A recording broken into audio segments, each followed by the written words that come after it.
മറ്റൊരു പ്രധാനപ്പെട്ട വിഷയം മിക്കവാറും എല്ലാ കമ്പനികളും ഫേസ് ചെയ്യുന്ന ഒരു വിഷയമാണ്.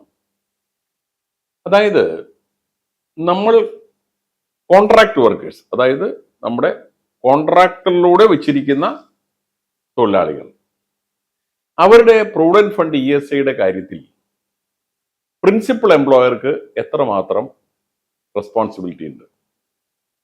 ഇതിൽ if you look at the act, the principal employer is solely responsible for the contribution of the contract workers. അതിനകത്ത് ഒരു പഴുതുമില്ലാതെ വളരെ വ്യക്തമായിട്ട് പറഞ്ഞിരിക്കുന്നു. പക്ഷെ ഇതിൽ രണ്ട് പ്രധാനപ്പെട്ട കോടതി വിധികൾ ഇക്കാര്യത്തിൽ ഉണ്ടായിട്ടുണ്ട്. അവിടെ ഒരു എക്സംഷനെ കുറിച്ച് പറയുന്നുണ്ട്. ആ എക്സംഷൻ എന്താന്ന് വെച്ച് കഴിഞ്ഞാൽ, നമ്മൾ ഇതിന്റെ ഒരു പുറകോട്ടുള്ള ചരിത്രം നോക്കിക്കഴിഞ്ഞാൽ 2002 വരെ ഈ കോൺട്രാക്ടർ ആണോ അയാൾക്ക് പ്രൊവിഡന്റ് ഫണ്ടിന്റെ കോഡ് കൊടുക്കില്ല. അപ്പോൾ വലിയ കമ്പനികളിൽ 3-4 വലിയ കോൺട്രാക്ടർമാരൊക്കെ ഉണ്ടെങ്കിൽ നമ്മൾ അപേക്ഷിച്ച് കഴിഞ്ഞാൽ അക്കാലത്ത് ഒരു സബ് കോഡ് കൊടുക്കും. പക്ഷെ സബ് കോഡിനെ അപേക്ഷിക്കേണ്ടത് പ്രിൻസിപ്പൽ എംപ്ലോയർ ആണ്. അതിൽ എന്ത് അപാകത ഉണ്ടെങ്കിലും അതിന്റെ റെസ്പോൺസിബിലിറ്റി പ്രിൻസിപ്പൽ എംപ്ലോയർ ആണ്.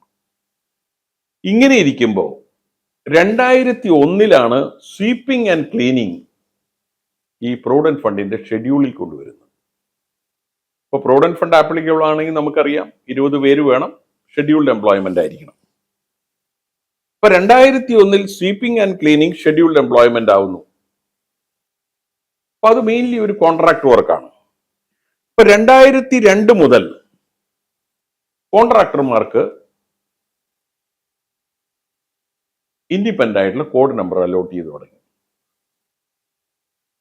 അങ്ങനെ ഇരിക്കുമ്പോൾ ആദ്യത്തെ കേസ് വരുന്നു 2011 മദ്രാസ് ഹൈക്കോടതിയുടെ മുമ്പിൽ, Madurai central district cooperative bank. അപ്പൊ അതിൽ അവരുടെ ഒരു കോൺട്രാക്ടർക്ക് അദ്ദേഹത്തിന് ഇൻഡിപെൻഡന്റ് ആയിട്ട് കോഡ് നമ്പർ ഉണ്ട്. പക്ഷെ ആ കോൺട്രാക്ടർക്ക് എതിരെയുള്ള ചില പ്രോസിക്യൂഷൻ നടപടികളിൽ ഈ മധുരൈ സെൻട്രൽ ഡിസ്ട്രിക്ട് കോഓപ്പറേറ്റീവ് ബാങ്കിന് നോട്ടീസ് അയക്കുന്നു, പ്രോസിക്യൂഷൻ നോട്ടീസ് അയക്കുന്നു. അപ്പൊ Madurai district central cooperative bank Madras ഹൈക്കോടതിയെ സമീപിക്കുന്നു. അപ്പൊ അതിൽ 2011 മദ്രാസ് ഹൈക്കോടതിയിൽ ഒരു പ്രധാനപ്പെട്ട ഒരു വിധി ഇക്കാര്യത്തെ സംബന്ധിച്ച് വരികയാണ്. മദ്രാസ് ഹൈക്കോടതി പറഞ്ഞു, നിങ്ങൾ ഒരു കോൺട്രാക്ടർക്ക് സെപ്പറേറ്റ് ആയിട്ട് ഒരു കോഡ് നമ്പർ കൊടുക്കുമ്പോൾ അതിന്റെ അർത്ഥം എന്താ? You have accepted him as an establishment. 2, ഈ പ്രിൻസിപ്പൽ എംപ്ലോയർ ഒരു കോഡ് നമ്പർ എടുക്കണമെങ്കിൽ എന്തെല്ലാം ഡോക്യുമെന്റ്സ് തരണോ ആ ഡോക്യുമെന്റ്സ് എല്ലാം അയാൾ തന്നാലേ നിങ്ങൾ കോഡ് നമ്പർ കൊടുക്കുള്ളൂ. 3, ഈ പ്രിൻസിപ്പൽ എംപ്ലോയറുടെ എന്തെങ്കിലും ലെറ്റർ വേണോ അയാൾക്ക് കോഡ് നമ്പർ എടുക്കാൻ? വേണ്ട. ഇപ്പൊ contract labour regulation abolition act അനുസരിച്ചിട്ട് കോൺട്രാക്ടർക്ക് ലൈസൻസ് എടുക്കണമെങ്കിൽ പ്രിൻസിപ്പൽ എംപ്ലോയറുടെ ഫോം നമ്പർ 5 സർട്ടിഫിക്കറ്റ് വേണം. ഇവിടെ അങ്ങനെ എന്തെങ്കിലും ആവശ്യമുണ്ടോ? ഇല്ല. So that means you have examined the matter, you have examined the application, you are convinced that he is an independent establishment, you allotted the code number, then you catch hold of him only. 2011 Madurai central district cooperative bank. അപ്പൊ ഇതിന് ശേഷം അടുത്ത case വരുന്ന 2015 അതും മദ്രാസ് ഹൈക്കോടതിയുടെ മുമ്പിൽ തന്നെയാണ് വരുന്നത്. ആ കേസ് ബ്രേക്സ് ഇന്ത്യയുടെ കേസാണ്.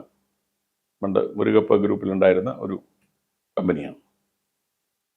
അപ്പൊ ഈ 2011 പ്രോസിക്യൂഷൻ നടപടികൾ പ്രിൻസിപ്പൽ എംപ്ലോയറുടെ നേരെ പറ്റില്ല എന്നുള്ള വിധി നിലനിൽക്കുന്നതുകൊണ്ട് പ്രോസിക്യൂഷന്റെ സമയത്ത് നോട്ടീസ് ഒന്നും അയച്ചില്ല. പക്ഷെ അസസ്മെന്റ് എല്ലാം കഴിഞ്ഞപ്പോ ഇയാളുടെ അടുത്ത് പിടിക്കാൻ പൈസയില്ല. അപ്പോ ഈ പൈസ അടയ്ക്കണമെന്നും പറഞ്ഞുകൊണ്ട് ബ്രേക്സ് ഇന്ത്യക്ക് അവര് നോട്ടീസ് അയക്കുന്നു. അപ്പോൾ ബ്രേക്സ് ഇന്ത്യ മദ്രാസ് ഹൈക്കോടതിയെ സമീപിക്കും. അപ്പൊ അവിടെയും മദ്രാസ് ഹൈക്കോടതി ഈ നിലപാട് തന്നെ എടുത്തു. ഈ നിങ്ങൾ അയാൾക്ക് ഇൻഡിപെൻഡന്റ് കോഡ് നമ്പർ ഉണ്ട്. When you allot A independent code number, that means you have accepted him as A independent establishment. പിന്നെ നിങ്ങൾക്ക് ഇങ്ങോട്ട് തിരിയാനുള്ള അധികാരമില്ല. You catch hold of him. Recover ചെയ്യാൻ പറ്റുമെങ്കിൽ റിക്കവർ ചെയ്യുക, അത്രേ ഉള്ളൂ. അയാളുടെ അടുത്ത് റിക്കവർ ചെയ്യാനില്ല എന്ന് പറഞ്ഞുകൊണ്ട് പ്രിൻസിപ്പൽ എംപ്ലോയർക്ക് നേരെ തിരിയാൻ പറ്റില്ല. അപ്പൊ ഈ രണ്ട് പ്രധാനപ്പെട്ട വിധികളാണ്. അതുകൊണ്ട് നമ്മളൊരു കോൺട്രാക്ട് കൊടുക്കുകയാണെങ്കിൽ പ്ലീസ് എൻഷുവർ നിങ്ങൾ either you take the responsibility of the provident fund and ESI, or you give a contract only to those contractor who is having independent provident fund and ESI code number. നമ്മൾ public സെക്ടറിൽ ചെന്ന് നോക്കൂ, ഈ tender form കിട്ടണമെങ്കിൽ PF ESI code കൊടുക്കണം, അല്ലെങ്കിൽ tender form പോലും കിട്ടൂല. കോൺട്രാക്ടിന്റെ കാര്യം പോട്ടെ. അപ്പൊ അതുകൊണ്ട് ഒന്നുകിൽ നിങ്ങൾ ഉത്തരവാദിത്വം എടുക്കുക, അല്ലെങ്കിൽ ഇൻഡിപെൻഡന്റ് ആയി കോഡ് നമ്പറുള്ള കോൺട്രാക്ടേഴ്സിന് ജോബ് കൊടുക്കുക. അതർവൈസ് ഫ്യൂച്ചറിൽ നിങ്ങൾ you will land up in trouble. Great Leap, encouraging employment values.